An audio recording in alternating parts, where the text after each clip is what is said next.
and welcome to the Diablo Podcast, brought to you by PureDiablo.com, your home for Diablo news, community, and an ever-growing wiki. The only thing that doesn't have is you. Get on over there and help expand all that we have to offer with your input and your voice. It's also the home for this podcast. I am your host, Xanth, and I am joined today by MacroBioBoi. Oh, hello, everybody, in this beautiful podcast scenario that we find ourselves. So I had to bring you on because the new ladder for Diablo 2 Resurrected is coming out. And I can talk about Diablo all day. I love the game, but I can recognize my own faults. I am not the best when it comes to playing it. I think I'm okay, but I am definitely... I'm not an Excel wizard. I'm not putting together builds. I'm playing. And I look to guys like you for advice. Geez, thank you. No pressure, nothing like that. No. That's fine. Hold on. Let me climb down from the pedestal real quick. There we go. Sorry. I did build you up way too much on that. But in all sincerity, you are out there. You are producing a lot of quality content and builds over at Maxroll. And I want to highlight that. I want to highlight what you're doing, and I would think all the listeners would appreciate a little guidance before the 6 comes around. So what's your background? What brought you into Diablo, and what kind of keeps you going? Yeah, absolutely. So I started speedrunning in Diablo 2 back in LOD something like 5 years ago now. Honestly, I tried to learn Super Mario Brothers speedrunning. I got really into watching those speedruns at AGDQ. Very difficult. I can do level 1 in Super Mario Brothers 3. That's about it. I learned that. It took me 2 weeks, and I tried to do the second level, and I went, oof, that's not for me. So I got into speedrunning Diablo 2 LOD. It was a ton of fun. It was an old game. It's weirdly broken. You can do a lot of interesting stuff like swap casting. Ultimately, we got bale wave skipping, enforced bale wave spawning, a lot of weird stuff that you can do with the game. And I was absolutely enraptured. So I did that for maybe 2 or 3 years, and my big thing was trying out all the weird stuff that nobody else was doing. So trying to do stuff like swap casting a druid using a bow attack animation to cast Firestorm because it's 3 frames faster than using the normal cast rate. Just wild stuff. What that landed me was a gig as content lead for Maxroll, like you said. And that's when I realized, oh geez, I really haven't played the end game of Diablo 2, have I really? Like back in the day, I played a ton with my friends, sitting in trade games all day, back on old forums, trying to trade cool Pokemon names for forum currency and then trade that into an SO, like just wild stuff. But I was never really good at the game. Speedrunning got me into that point, and then ultimately making build guides and resources for the game really dipped into the thing that I'm good at, which is research. My background's in research science. I have a degree in microbiology. And I took that and I applied it to video gaming. So you say, you look to the people with the Excel sheets. I also don't play a lot of Diablo 2. I'm too busy crunching numbers in Google Docs and trying to convince people that these numbers are relevant. But yeah, I mean, it's been a blast. I've been full-time content creating now for close to 3 years. I finally started doing YouTube videos, and that's when I realized like that was such a better medium for actually educating people. Is that I think ultimately, if I wasn't doing what I was doing right now, I would probably go into teaching. Because that's just my favorite thing to do. As an educator, I'll say you're probably making more money. So don't. Look, we need teachers. All right, we need the teachers. We gotta pay them better too. Shout outs to everybody fighting for better wages for teachers. But yeah, we could use a few good science teachers. I could say that. So if Diablo 4 is a flop and you're looking, looking for something, go right back to school. I appreciate that. Thank you. Okay, so before we get into the newest edition, before the ladder drops, I got to ask you about this Pacifist Sorceress Run that I saw. Oh, sure, yeah. So give us a little content here. A pacifist sorcerer. Please just explain what you were thinking and how this came to be. Okay, so like I was just saying, I was trying to do weird stuff in speedrunning that other people weren't doing. So shout outs to Dr. Cliche and Blazer Flamewing. They're the people who who initially created, theory crafted, and then lobbied to get the Pacifist Run added as a legitimate speedrun category. When I found out that you could beat the game without attacking a single monster, and all you needed to do was triple or quadruple your game knowledge to make it happen, it was exactly what I needed. So for a very long time, I went back and forth with Blazer Flamewing, trading back the world record and coming up with new strategies and a lot of different ways of beating the game. That was normal difficulty on a paladin. Doing a hell difficulty run of Pacifist was only theoretically possible. So Blazer had taken a perfect paladin with perfect gear, perfect facets, and had theory crafted what it would take to actually do it. You might go, well, why do you need all of that stuff? There are 2 monsters in the game. Make it even simpler. Basically, you use Thorn's Aura, right? Monsters hit you, they take damage. Sorceress also has like a bunch of cool shields. So if you cast Chilling Armor, you get hit with a melee attack, you'll do cold damage to them. If somebody shoots you with a missile and you have Shiver Armor on, you'll shoot an Ice Bolt back at them. Boom, easy game. Just make it happen. Here's the problem. There are 2 monsters in the game that you have to kill to get to Baal. It is the seal bosses in the Chaos Sanctuary and the Ancients before Baal. The problem with that is that Lord Desace, one of the seal bosses, doesn't trigger Thorns damage. He doesn't trigger Chance to Cast when struck. He does trigger Shiver Armor, but he's immune to cold damage and he's unbreakable. So there's no way to make Lord Desace deal damage to himself as a pacifist. There's no way in the game to make it happen. And then you have Maddock. Maddock the Ancient, in Hell difficulty, is completely immune to lightning damage. And typically you use Chance to Cast Nova on a paladin to be able to handle that. But at least his double throw attack will trigger Shiver Armor.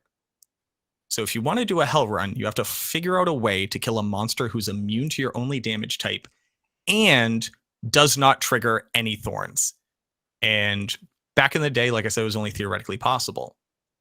Walking into D2R, they've drastically changed how Thorns works. They made survivability a lot easier. They've added a lot of cool things to the game that I went, oh, this will be super easy. I'll just jump on a Sorceress. I'll max the synergies for Nova, which would increase any Chance to Cast gear that you have. And it'll be a cakewalk. And then I got to Hell Desace about 36 hours into a full playthrough. You can't kill Hell Lord Desace. You can't kill him with the Shiver Armor, like I said. You could have other monsters attack you to trigger Nova, but it's impossible to survive his minions on any build. Doesn't matter what level you are. If you have Fanaticism Lord Desace minions attacking you and you can't hit back, you're dead. There's just no way around it. And that's when I realized, oh geez, I don't actually have a way to do this. And I tried to just kind of like brute force my way through. And after about 4 hours of constantly resetting and dying, realized it wasn't going to work. And that's when we went and farmed a pull rune from Lower Kurost to make Enlightenment. Enlightenment is a rune word that very few people have ever made. It's the sorceress skill rune word, but it says Chance to Cast Blaze when struck. So it has a 5% chance to cast Blaze. I didn't give myself infinite respecs. I had to use the respecs that were available to me in the game. And I respect, like literally in hell, went back, respect, came back, synergized Blaze, and then sat there and tried to kill Lord Desace for another 12 hours, trying to farm for a setup where there weren't too many monsters that would kill me. He would get far enough away from his minions. I would actually be able to trigger the Blaze spell and get back to him. There's so many other details. He casts a secret spell that makes him heal, even though no monsters are supposed to heal if they're required to kill monsters. That's why act bosses don't heal. The Ancients won't heal unless they have life leech, etc., etc. But he can cast a secret spell he's not supposed to have access to, and he doesn't have an animation, and he can just cast it on himself whenever he wants to. It was a mess, but we did it. We did it. We beat the game without any outside gear. We farmed all the gear that the character had in that 50-hour gameplay time, didn't use any secondary characters, didn't have to break the rules, and it's done now. And now I never need to do it ever again. So 36 hours to get to Desace and then 12 hours to kill him. 12 hours of teleporting into the chaos, seeing what the setup of monsters were. There's a lot to take into account. Like the other Oblivion Knights in the area, they can also cast the regen spell on him, so you can't have them within a screen and a half distance from him, and you need to be able to move all the monsters away, but pull enough monsters back towards him so that they'll hit you to proc the blaze, to then go and run at him. And then there's a problem that he doesn't move, so you need him to run over your blaze, but you can't really pull him towards you. You have to make him run away from you. So you have to get literally right in front of his face, and then he just shotguns you with multi-shot, Bone Spirit. 12 hours of trying and resetting and trying and resetting and trying and resetting. And then I just got really lucky is what it comes down to. We died almost immediately. He didn't buff himself with the regen spell. He happened to walk into the fire that I had, but not enough to kill him. So we had to die and then recast it. It was, I can, so the scary part was I was killing Desace first. I still had to do the rest of the Chaos Sanctuary, which was not a cakewalk, but I had to kill Desace first. We got him dead. I immediately town portaled, went back to town, and I just sat there for a minute. And I went, okay, 12 hours, we did it. Now we need to go do the rest of the Chaos Sanctuary. Hope we don't get bugged. Hope the game doesn't drop. Hope another monster doesn't get bestowed. Everything else now needs to go perfectly, but we got the first step.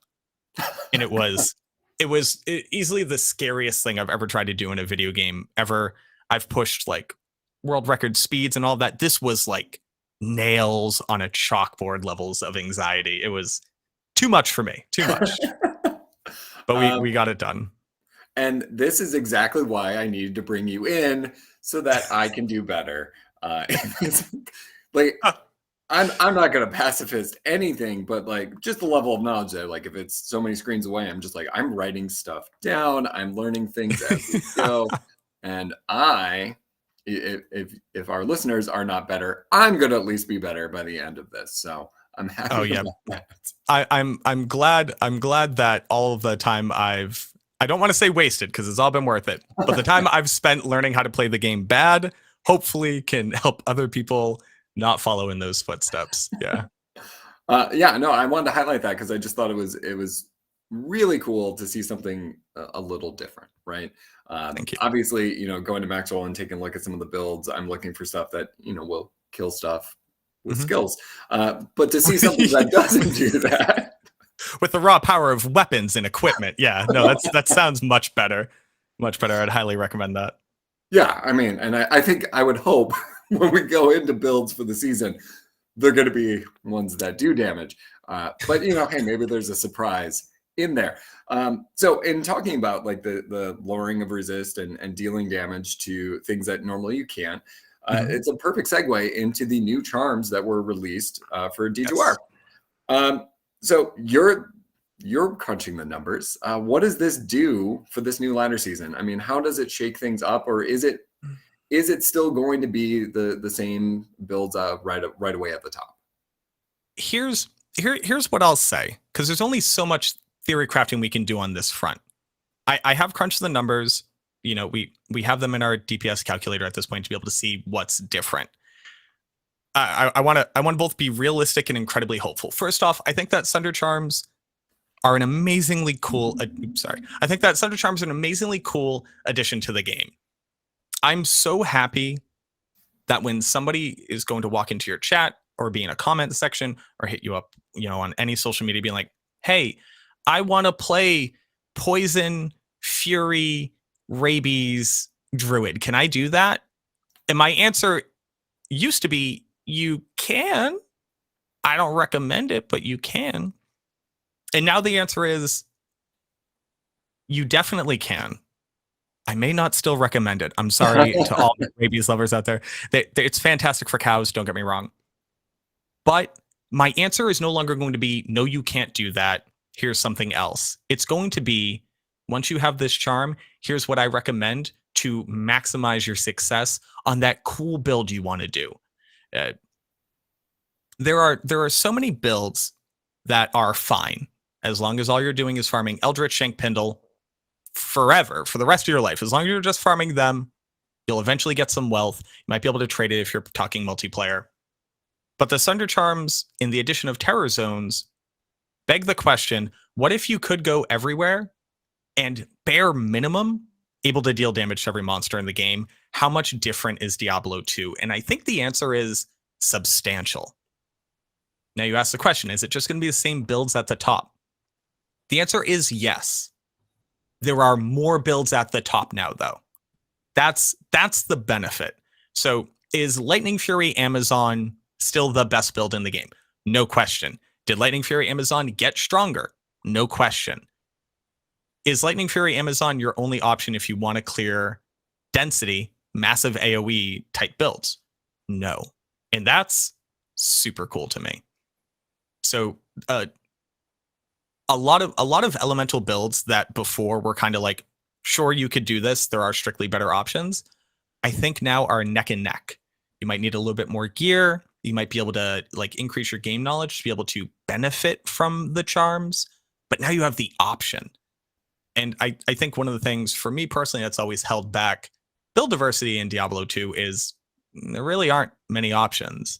If I can't break it with a lower res wand or infinity or a plague on my Act 5 mercenary, then I just won't farm there. You know, we talk about needing new content in the game. Imagine if you go play the 80% of the game that you never did before. I promise you, you've never farmed Cold Plains and dropped Ethereal's Might. It's never happened. You've probably never gone into the Flayer dungeon to farm anytime other than when you're doing, I don't know, a rush for somebody's Hellforge. Now you have a reason to do so. And then you find out it's full of ghosts and dolls, and you're like, oh crap, I probably should get out of here. But for builds like Fists of the Heavens, now you can walk in there and blow them away. Although Fists of the Heavens is a bad example. They don't really use Sunder Charms. Quick little pro tip. Fists of the Heavens is going to be one of the best builds. Also doesn't need the Sunder Charms. Just a quick little pro tip there. But I appreciate the little drop. So we're 20 minutes in, you're giving out expert tips, and that was the build I was looking at. But anyways, it's okay, it's cool. Sorry to blow up your spot. No, but it's really exciting. It really does open up the playing field. I know a lot of people are upset about Cold Mastery Sorceress. Another pro tip: Cold Sorceress was always that strong. Being able to kill one more monster type per map really isn't going to change anything. But I'm probably going to die on that hill alone, but you can strike an unpopular opinion and back it up with facts, and what good is that going to do? What good is that? What are these facts? Get out of here. I have my strongly held beliefs, and I'm going to hold on to them. That's it. No, it is nice to kind of hear. Like I've always been a little bit drawn to playing something a little bit different. But even in the old Diablo 2 days of like, I have to have a sorceress to farm so I can play the build I want to play. I've always hated that. To know that I won't be as handicapped playing the build that I like is a good thing in my opinion. But again, I don't know anything. You're saying that it's good, so I'm going to believe you. Oh yes, please. No, let me take the flack too if it turns out I'm wrong. So you heard it. Don't you worry. Blame MacroBioBoi for this because it's his fault. Okay, so we got new charms. We've got new terror zones. I do want to highlight though: is anybody going to be excited to go back to Maggot Lair? Oh, Maggot Lair! R.I.P. to the Maggot Lair. So they also ousted as a terror zone. They realized, well, it was already. The last two levels were already area level 85, so you weren't getting that much out of it. I wish you could farm the Maggot Lair. I really do. It's okay on fire builds. You can go in there with a Fireball Sorceress. But yeah, RIP to the Maggot Lair. I'm so glad I will never have to farm there, though, because God, I hate the Maggot Lair. It's the worst. It's just the worst. Though it would be funny if it comes back in Diablo 4. Just to like. Oh yeah. You gotta go back, no. Deal with I had to suffer. Make them suffer. Right. You also have to remember. Sorry to interrupt you. I come from a speedrunning background. Imagine if you are forced to go into the Maggot Lair 3 times in a speedrun, and you don't have a way of teleporting very easily in normal. That's been my very specific pain with that area. So I am glad we don't have to go into it. But geez. Yeah, never again. But if it comes back in D4, just so the newer and younger generation can Yeah. experience how awful it was, like it's kind of How a rite else? of passage. How else are they going to experience trauma? They got to learn how to process that. It's important. And they do it in the safe confines of a video game. Okay, so with the new charms, new terror zones, and now a new ladder, your typical new player, what would you recommend as a good build to start out with? They're booting up on the 6th. They're looking at character selection. Where should they start? So that's a really good question. I think first, just to kind of set the stage, people shouldn't expect to have Sunder Charms right away. That's going to be my first caveat. So I think if you're looking to walk into the latter season just to start, you should be looking to set yourself up so that when you get a charm, if you get a charm, are you able to actually use it? So when people are thinking about their typical starters, I mean, there are some that are just going to do really well regardless of what happens. Obviously, for the sorceress, going cold has always been the best starter. I don't think that's really anything changed walking into patch 2.5. I would recommend something like Frozen Orb, especially if you're like new into the game and you're like, hey, I want to check out the new season. They're doing a lot of cool stuff. I'm returning to the game. Frozen Orb's just a lot easier to pilot than Blizzard, and you feel more powerful, I like to think, because you see it going out. You're like, oh, look at all the monsters that I'm hitting. And it's very easy to transition into a good build if you happen to get the Sunder Charm. Another person that I think not enough people are willing to look into, and I do recommend turning down your game volume when you do play, is that I think the Warcry or Singer Barbarian gets overlooked a lot. Here's my 1 minute spiel for it. In 2.4, they added Grim Ward, reducing enemy physical resistance. I don't think people realize just how strong that is, but being able to drop monsters' physical resistance by 125 if you max out its synergy is going to quadruple and upwards to like ×8 your damage against a monster that had any physical res at all. So you walk up, you start stunning everything, your mercenary kills the first monster, you drop a Grim Ward. Everything else drops immediately after that. Singer Barbarian, I think people are sleeping on it. Also, they changed the mana cost, so you can actually just dump a bunch of points into energy and actually maintain your mana within insight and potions. It doesn't feel terrible anymore. Other than that, I mean, everything else is probably what you're expecting to play. For Necromancer, I recommend going Summoner. They really don't need the Sunder Charm itself. They will benefit from one, but they already had access to 2+ types of damage, physical and fire. And if you happen to pick up Revives or Skeleton Mages. So Summoner is like pretty bland, but it's probably my favorite Necromancer to play. Bone Spear feels bad. You can't play Poison just to start, but Summoner, oof, that one's perfect. Other than that, I think just following the pretty typical meta for builds that you're assuming. I'm trying to think if anything else is like really interesting for a starter. Anything that you would definitely recommend not to start with? Yeah, not to start with, sure. Martial Arts Assassin. I want it to be good. I think everybody wants it to be good. It's a very, very niche build, and this is not to try to ostracize casuals from like higher tier players, but you need to know a lot about the game to make it okay, and you need a lot of gear. So it's in a place where it's just far too clunky right now. I really don't recommend it. And then going Fury Druid to start off, you're just going to run into so many problems. You're going to lack mobility. You're going to lack damage output. You're going to lack survivability until the late game as well. So a lot of melee builds are also going to kind of struggle in terror zones, because I do think everybody should be getting into terror zones if they can. It's going to be harder to hit monsters. They're always going to be higher level than you. So if you're not already well accustomed to melee builds or know a lot of the secrets that can kind of get you a leg up, I would try to avoid them if you can. All right, can you give me one secret for a melee build? One secret for a melee build. 3-piece Saigons. The belt, the gloves, and the boots. You can farm these in normal difficulty. Just keep killing Indariel and Mephisto. Stack as much Magic Find as you can. Put a couple Topaz into a helmet until they drop. So 3-piece Saigons, it's going to get you increased attack speed. It's going to get you Life Leech. Going to get you Magic Find, good res, good run walk. After that, 2-piece Angelics. You put on a ring, you put on an amulet. Very, very simple. Get you a ton of attack rating. You're going to need that. And then other than that, I think that people sleep on just the value of building a Malice rune word weapon and then eventually building a Black rune word weapon and kind of relying on that to get you good boss kill speed as well as decent chance to hit. Throw a Rhyme Shield on, get yourself Cannot Be Frozen early on. It's a Shale and an Eth and a 2-socket shield.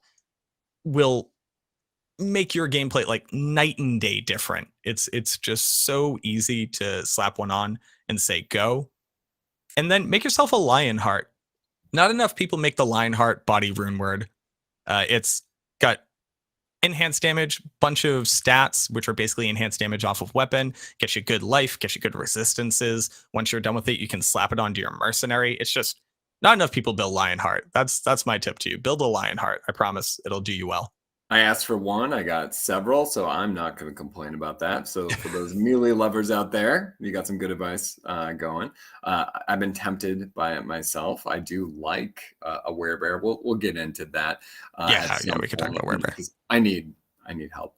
But okay, so if that's what we're thinking for starting out and starting fresh, then as we eventually, a week, 2 weeks in, we've got this newer meta or the end game. What are the end game builds? What do you think is really going to shine? Fire as far as the eye can see. Fire and lightning. If you can build fire, if you can build lightning, make it happen. To actually give you beneficial and useful information. Lightning traps in. Now that Sunder Charms are going to be working for traps, your lightning traps, as well as the lightning comes off your Death Sentry, means you're going to start being able to deal damage. And when that first body drops and you get that Death Sentry corpse explosion off, you're going to be clearing. Very strong. Doesn't quote unquote need infinity anymore to get started. Whereas before you absolutely needed infinity. Once you get a hand on a Sunder Charm, lightning traps in is going to be great. Other than that, I kind of want to recommend some good endgame builds that I think not enough people are looking at, if you don't mind that. No, I think that's awesome because, obviously, you're going to see a bunch of other people running kind of the same things. It would be nice. And I'm the type of person who likes to seek out something that's a little different. And for those of anybody who happens to be trading, it may be easier to gear as a result. Mm-hmm. So Pure Fire Druid.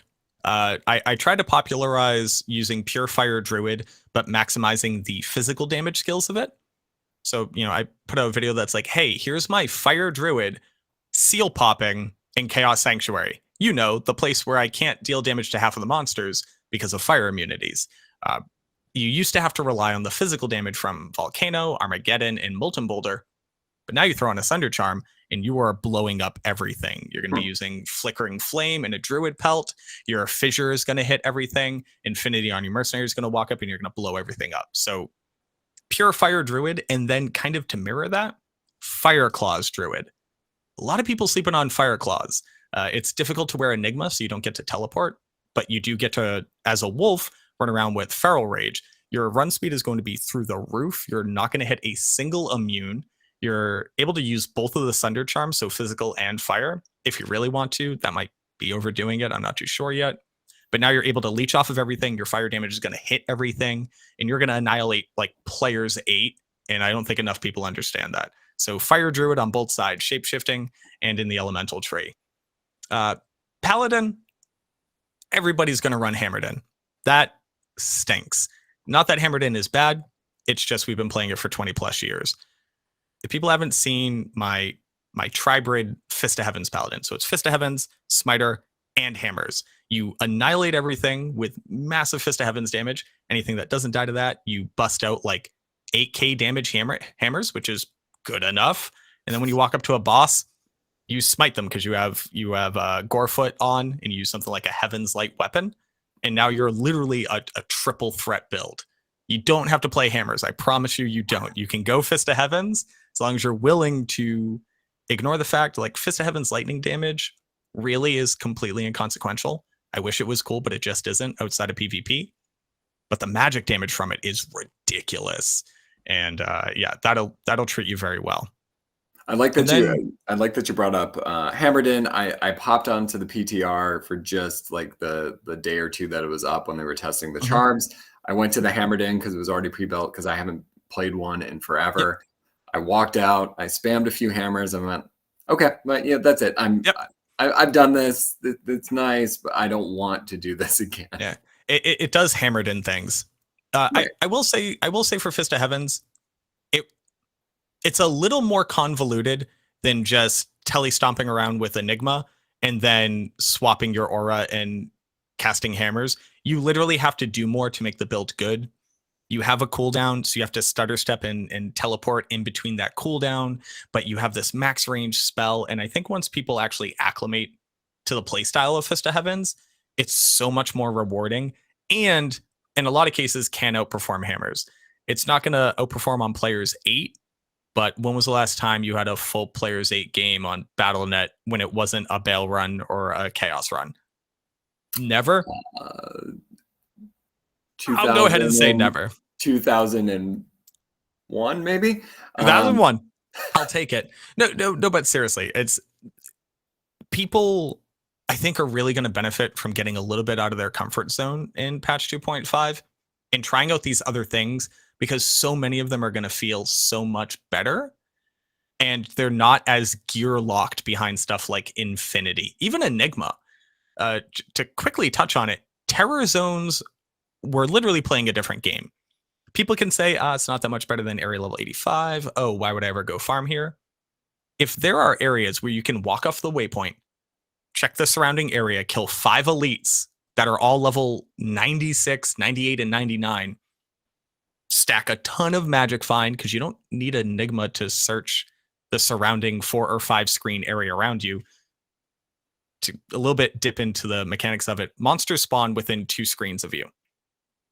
The game tries to generate elite bosses around you, so unique packs and champion packs. The first monsters that you hit have the best chances of generating as them because the game hasn't hit the limit yet. Each area kind of has a limit.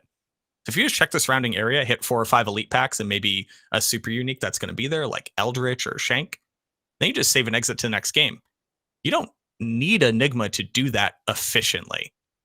And builds that can stack more magic find and more kill speed in higher player settings are going to be rewarded more than they ever have been before, as long as they can play smart and abuse how the game generates monsters.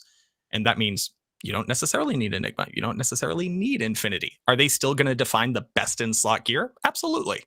Do you need them? Not so much. And I'm excited to see that understanding kind of proliferate throughout the meta and throughout the community and be like, oh, sick. I can run my, holy fire paladin that just charges around in a circle, pops everything, zeals down a tanky monster and then leaves to the next game. It's going to be interesting to see. Awesome. Yeah, I mean, anytime you get to take a 20-plus-year-old game and do something new with it is phenomenal. I recently, with the newest changes, went through and I was playing a summon druid. It's not super effective, but it was something I couldn't do 20 years ago. Like I just couldn't do that. And the skills were there, but it just was never going to be able to get to anywhere. So that was fun. So any of these new builds, like it's just fun to do something new in a game that you thought you knew. Yeah, absolutely. It's fun to play Diablo 2 again for the first time. Like you don't get to say that about a lot of games, and we're getting that opportunity here. Is it so much different that it's unrecognizable? No, I'm not trying to argue that. But you are literally going to farm places you've never farmed, play builds you've never played, and get loot from monsters that were impossible before. That's sick. Like, try something new. Don't pigeonhole yourself and just go farm Mephisto for 40 hours straight until you have enough trade value to make a build you actually care about, Just be willing to try other stuff. Try new things, people. So speaking of trying new things, something I've heard that you prefer to avoid is hardcore. So hardcore builds, anything that you would say is going to, for anybody out there who's playing hardcore and wants to live to the 90s, that would be a good standby to get them there? Absolutely. So 3 items: Storm Shield, Crown of Ages, and Verdungos. Put those on every single character. Just that's what you do. You probably want actual information. So for the listeners who don't know, it's not that I don't play hardcore, and in fact, some of my speed run times are actually faster on hardcore. It's just I don't play it often because I need to make content, and that stinks when my high level character I was going to make a video about dies, and I gotta do it all again, and I got a deadline. But for people who are trying to play hardcore, there are some key things that have changed in D2R that you do need to be aware of. The first one being they drastically changed how dodge and block work back in patch 2.4. So now people don't know, when you start an animation, so I go to swing my weapon at you. The way it actually works is you start the animation. Somewhere in there, there's something called an action flag. This is where the effect actually happens. So if my arm is like this, if the action flag is halfway through that, I do damage halfway through that, and then I finish my animation. If you were to block during this time normally, it would interrupt you. So you would start your animation, you block, and it stops it. And you're like, oh, okay, but at least I blocked. A lot of builds need to hit monsters to kill them and to leech life and stuff like that. They changed it so that as long as you haven't gotten to the effect yet, you're going to block, but it's not going to break your animation. So you're still going to get that hit off. That's new and has so many, or I'm sorry, it's new as of patch 2.4, but it's something that once you wrap your head around, you go, oh, wait, I can now max dodge on my Amazon build because I'm still going to get my attacks off and I'm not going to get locked anymore. Oh, I can run max block on my paladin and I'm not going to get block locked anymore. I'm not going to get stuck in block animations and then eventually die to, spell effects that I can't block. So maximizing block is so much more important, at least getting to 50% block on your build. I see a lot of people socket a shell rune into their shield so that they can block faster. The problem being that blocking faster is all well and good, but if I'm silently blocking, if I'm blocking without having to do the animation, that's much less important. Throw in Eld Rune into your shield. Increases block chance, means you take less dexterity to get to max block. Now you have more vitality. I think that hardcore comes down to itemization and being willing to be patient. So if you haven't maxed out your resistances yet and you're going like, ooh, should I go farm in hell? Maybe go back and go farm some Countess. Get a couple extra Ort runes, extra Ral runes. You don't need runes in every piece of your gear. You don't need Burr runes in every piece of your gear. Throw some All-Res into a shield with a diamond. Throw a Ral rune or an Ort rune into the socket in your armor or your helmet. Until you know that you could survive, then worry about magic find. So if your build can maximize block, try to do that. If your build has dodge, like on any of the Amazons, try to do that as well. Okay, enough mechanical stuff. What builds do I actually think are really good to walk into on hardcore if you're playing for the first time? First off, summoner builds are the easiest thing to survive on. Summon Necromancer, summon Druid, super duper easy. You just wait for your monsters to kill them. If that's a bit boring for you, there are builds that are still going to be very safe but very powerful. So for the Amazon, run the Ice Boazon. Run the Ice Boazon, make yourself an Insight, make yourself a Harmony, stay at max range, freeze everything to death. You're going to have more places to farm because the terror zones are going to be cycling. Walk into an area. If there are no cold immunes there, blast them away. Freeze everything to death. She does a ton of damage. You can run full Mavina's set, which is fairly cheap considering the majority of people don't use full Mavina's set. And you can take full Mavina's set and go farm end level content on a cold Boazon. It's massive for that build. I think it's very underrated. Are you playing a barbarian? Play that Singer Barb that I was talking about again. The Grim Ward is going to slow down monsters and fear them. So anything coming within the radius of your Grim Ward gets feared away from you. So you literally get to choose when you go and fight monsters. And when you do, you stun them and they can't attack you. I'm trying to think about other like really, really safe builds. Trapsin. I mean, Trapsin's just kind of the best go-to regardless, but I think Assassin doesn't get enough credit for being incredibly powerful in hardcore. She has access to Cloak of Shadows. Just make it so every monster within your entire character screen literally can't see you. She has access to Shadow Master to act as a taunt, like a taunting pet. And nowadays you can cast them much faster than you could before. So you can just kind of proactively cast your Shadow Warrior. She also has access to, oh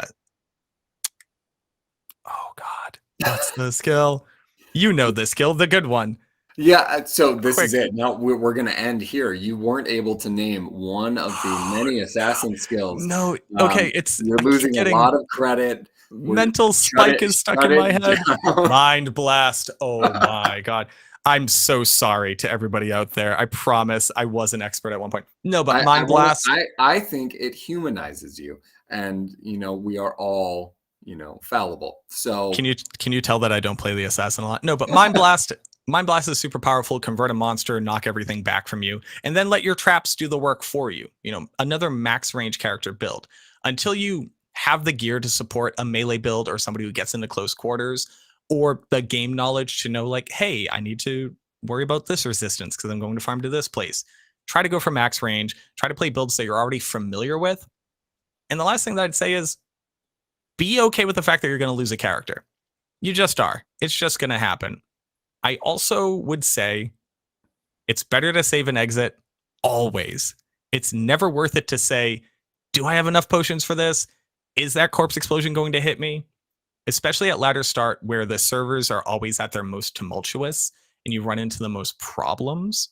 It has the highest volume of players making connections to the server. Save and exit. Even if it looked like, oh, I'm going to lose so much progress, just save and exit. It's better to keep your character and keep your gear than have to restart. Yeah, that's what I got. I've been in that situation. I'm just a little greedy, you're feeling it. You're like, I'm good. I got 1,500 life left, and then Nilithak turns around. He's like, that was funny. Bang. You're like, oh, okay, I guess all right. Well, I'll be going to save Kane again. Going to save Kane. Yes, exactly. Oh, and the buddy system.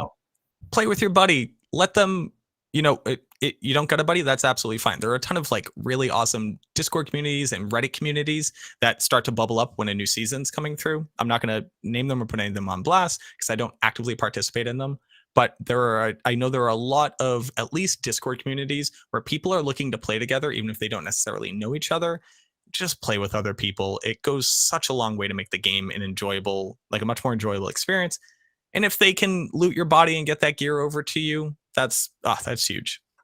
We actually were talking about that on a previous podcast. Just like one of the things I would love to see in D4 is corpse looting.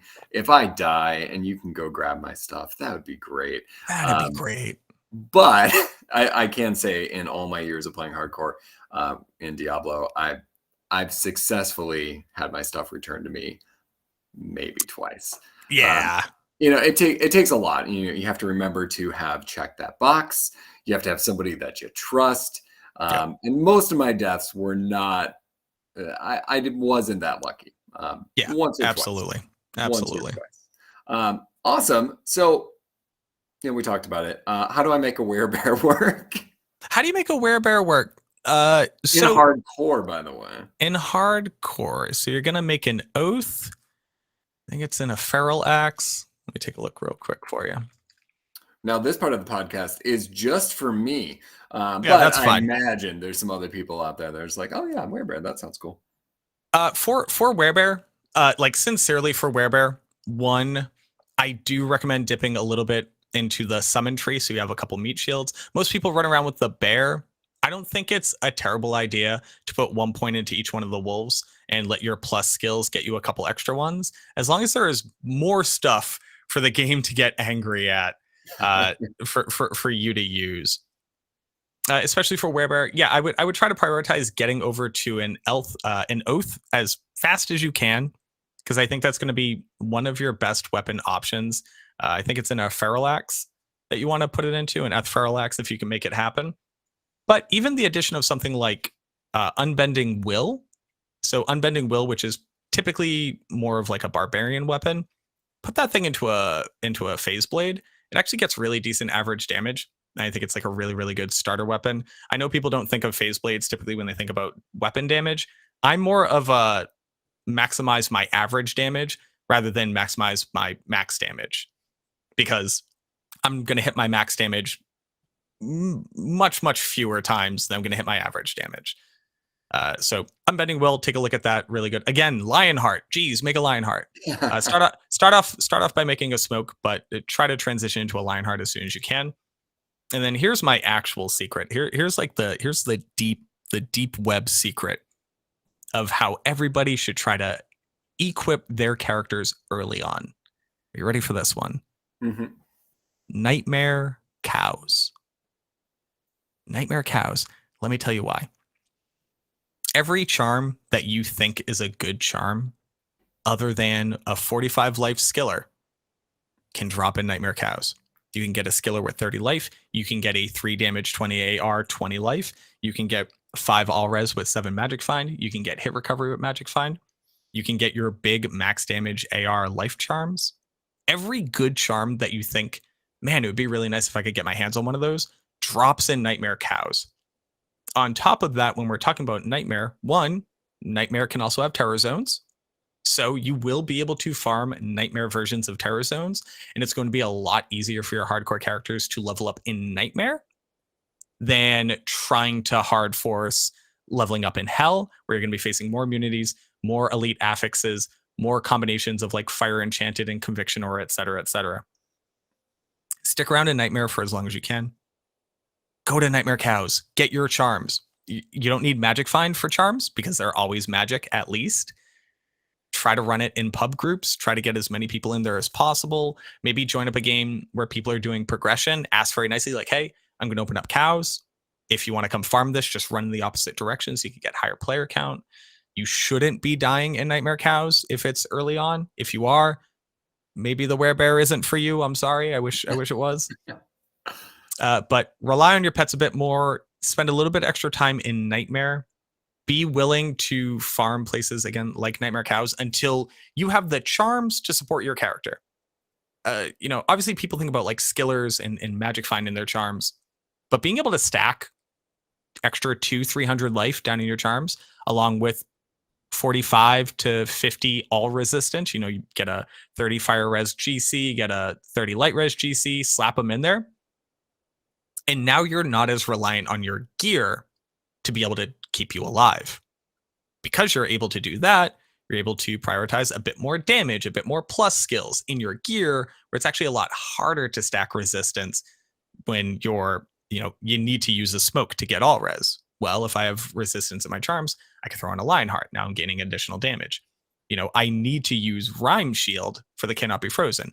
Okay, well, once I have enough stuff down on the bottom, and maybe I get a lucky Ravenfrost, now I can either put on a better damage version for a shield or just more magic find. It's having charm inventory makes itemization so much easier across the rest of your gear. So that's my little go farm Nightmare cows, everybody. I promise you, it's the best farming zone in the game, and everybody overlooks it. Well, I'm just writing down meticulous notes, and I feel like I have learned a lot. Now, unfortunately, because of all this conversation, I don't know where to start now, because like I'm looking and I'm like, oh, cold Amazon sounds kind of cool, but where that's awesome. I feel like I'm kind of back in the original release of the game in terms of like, I don't know where to start, and that's exciting as opposed to in years prior, just knowing like, I'll just play this, I'll play this, I'll play this. So that's awesome.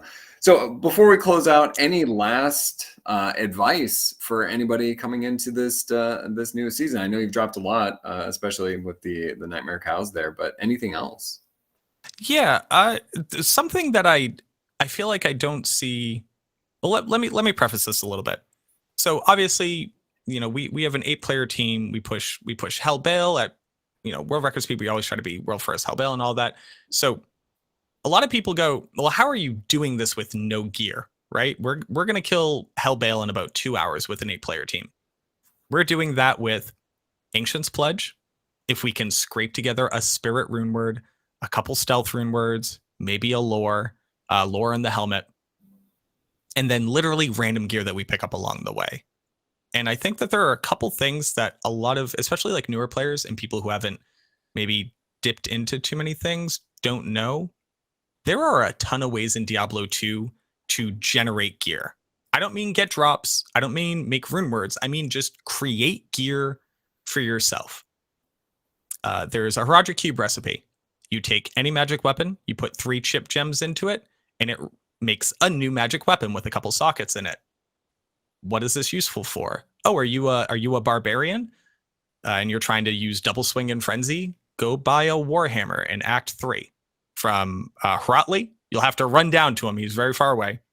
You put 3 chip gems in a weapon into the Heraldric Cube, and you're going to get a weapon that maybe has increased attack speed or maybe has enhanced damage. Put 2 sockets into it. Now you put an Eth rune, and that says minus 25 enemy defense. And you throw, I don't know, a Tal rune in there. So now you have poison damage. Now my Barbarian has access to minus target defense, which is huge for attack rating, a big damage weapon that also is doing poison damage. So if I happen to miss, at least it's still ticking. This one Heraldric Cube recipe, and there are a ton of these that you can go check out. I have a resource on it. You can go check it out. And where can we find that? So self-plug. So that's going to be at maxroll.gg/D2. It's under the Heraldric Cube's recipe post. But go look at the things that say how to generate magic items. Another reason why this would be really useful. Oh, you're a sorceress and you just found like a crappy magic orb. It's got nothing on it. Put that in your cube. Put in 3 chip gems. And now you've created an orb that has a chance to roll +2 Nova, +2 Lightning, +2 Fireball, +2 Ice Blast, +2 Static Field. So you just made yourself a weapon. Sick. Now I have this. Well, what else can I do? Are you a paladin? Same thing. Take a scepter, throw it in there. Now you have +2 concentration, +2 blessed hammer, +2 charge. So now you don't need to put 2 points into it. So you get access to charge. You just gained mobility. Gives you +2 vigor aura. Now you don't need to put the 4 skill points into that. That's more that you can put into the synergies for the rest of your skills. You just put this on and now you have access to an aura you didn't have before. Same thing goes for necromancers. Make it. Now I have +3 to bone spear. I gain access to Iron Maiden so I can cheese all the bosses. There are a lot of ways to make the early game for your character a lot easier as long as you're willing to make some smart decisions. Another great one. You have an Act 2 mercenary. You want them to be able to do damage. You want them to be able to tank for you. This one's a little bit of a laundry list. It's any diamond, a Chris, so that's a dagger that you buy in Act 2, a belt that you buy in Act 2, and then a short staff. So you can go buy one from Akara in Act 1, buy one that doesn't have any skills on it. This makes something called a Savage Polearm. It's a polearm with the Savage Affix. Savage Affix gives it a bunch of enhanced damage. So now your mercenary is using maybe a big magic halberd with 50 enhanced damage on it. Dude's going to be running around doing 300 DPS just by himself. Now you can actually rely on your mercenary staying alive and doing damage for you. If you haven't looked at the things that you can do in a Heraldric Cube to be able to just generate gear for yourself, check it out. There's one to make magic shields, so you can make that on a paladin or a necromancer for plus skills. The one I've been talking about for weapons, it's good for any class really, but the ones that gain plus to skills get the most out of it. You could take an amulet in one of each perfect gem and make a prismatic amulet. That gives you up to 20 all resistance on an amulet that can also roll magic find. So in the Pacifist run, I had one that was 18 all resistance and I think like 25 magic find. Put that onto your sorceress and you have just solved all your resistance problems and gained 20 plus magic find in a slot where you probably were using a Nokazan maybe, or just like a random rare amulet that you happen to pick up off the ground. There's so many good things that you can do, literally picking up trash and turning it into usable items. And that helps you get through that early game so much faster so you can get into farming the more useful areas like Nightmare Andariel and Nightmare Mephisto. Once you can get into Terror Zones, maybe that all resistance and that plus skill makes it so that you can actually farm places like Terrorized Cold Plains and mess up a lot of low health, low resistance monsters in those areas. Sorry, that was a huge tirade. No, I think look at the Heraldric Cube. You're showing a couple of things. So first and foremost, obviously your wealth of knowledge and that streamer RNG isn't a thing because there's no way you would know about all these crafting recipes if Big Gear was just dropping for you.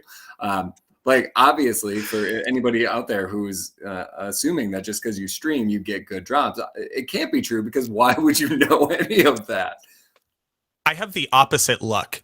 So I wish I had streamer advantage. I really, really do. I wish I could tap into that.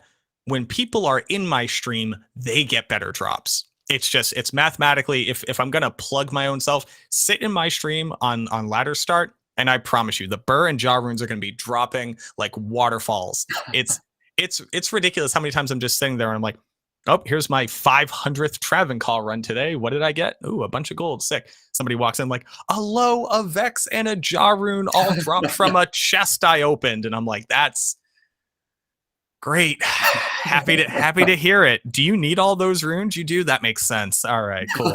I'll be over here. I got a sick amulet I crafted though.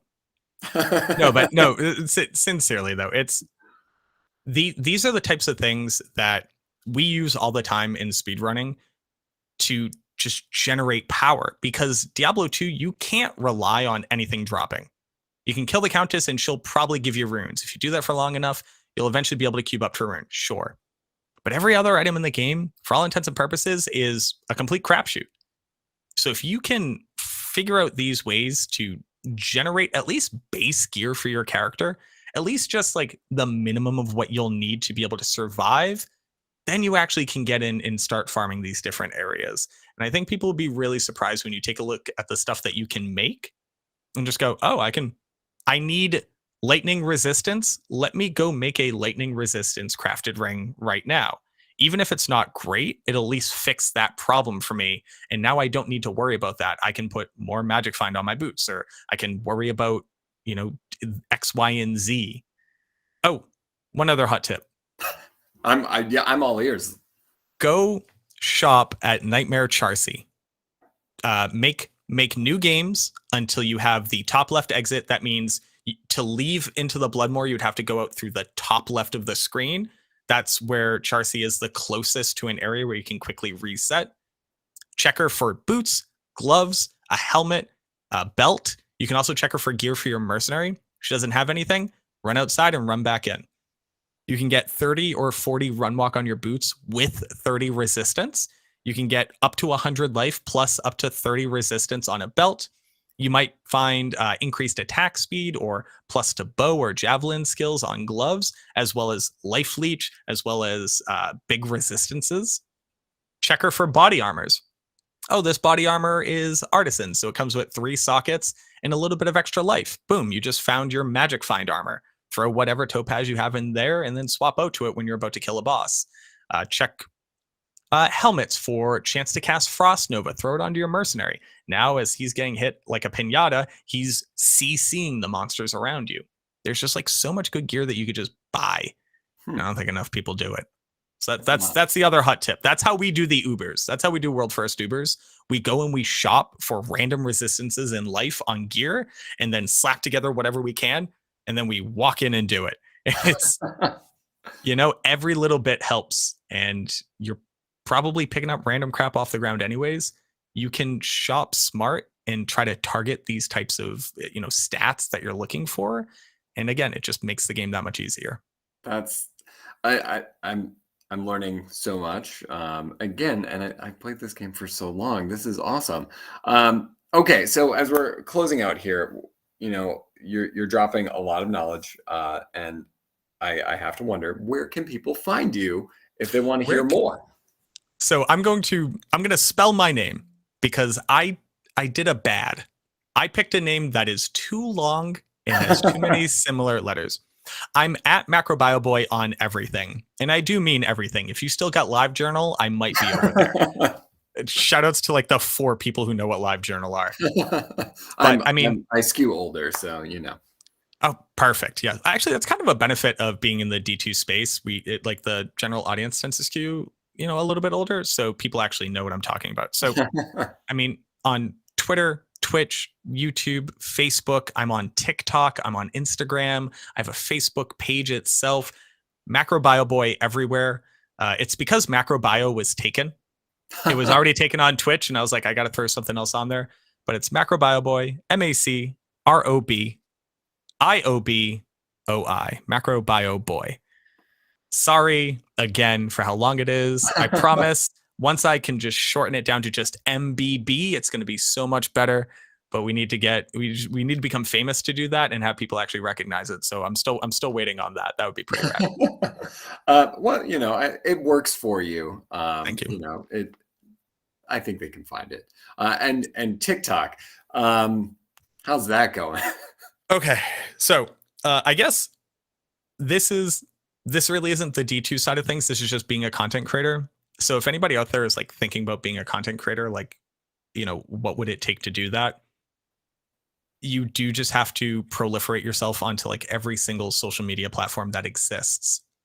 The cool thing about TikTok, Instagram Reels, Facebook video, and YouTube Shorts is that they all take the same type of video.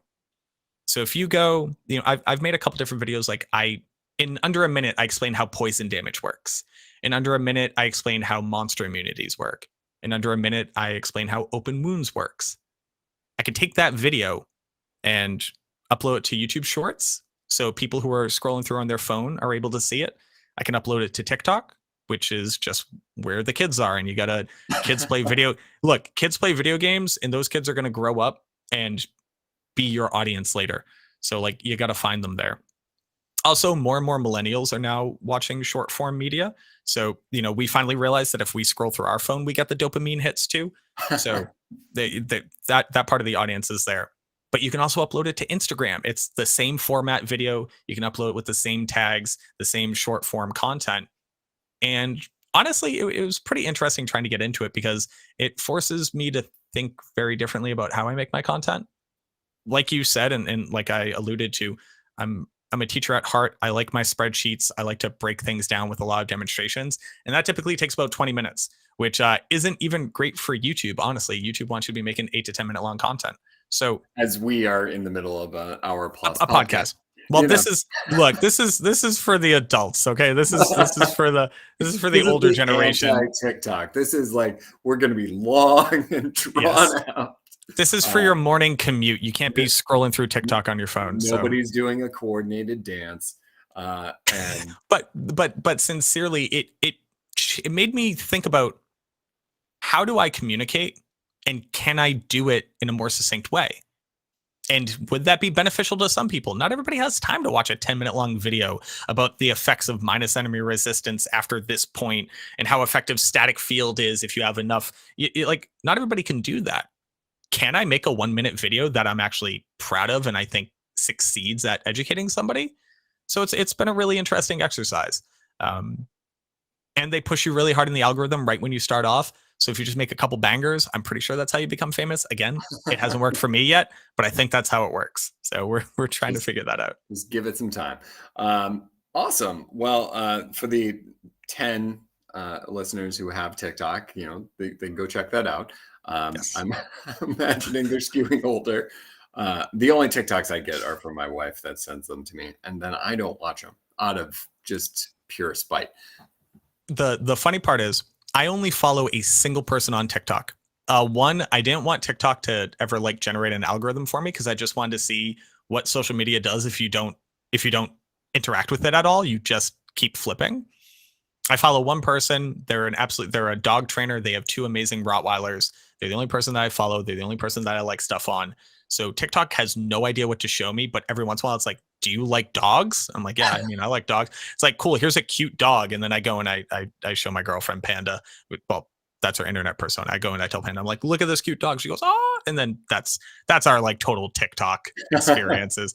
Cute dogs and this one person that I follow. All right, so now we're dovetailing into old people. Yeah. Yelling about TikTok, and that's dangerous. Sorry. Big, segue there. So if we lost you, circling back, Diablo. Great. There's a new ladder season. It's going to be awesome. And thank you genuinely for your time today. And if you ever want to come back and join in on the regular pod, this is awesome. I think it'd be great to have you bounce some ideas off of some of the other guests, and just pick your brain a little bit more. Yeah, absolutely. Honestly, whenever you'd like to have me back and your listeners are not like, why is this dude here again?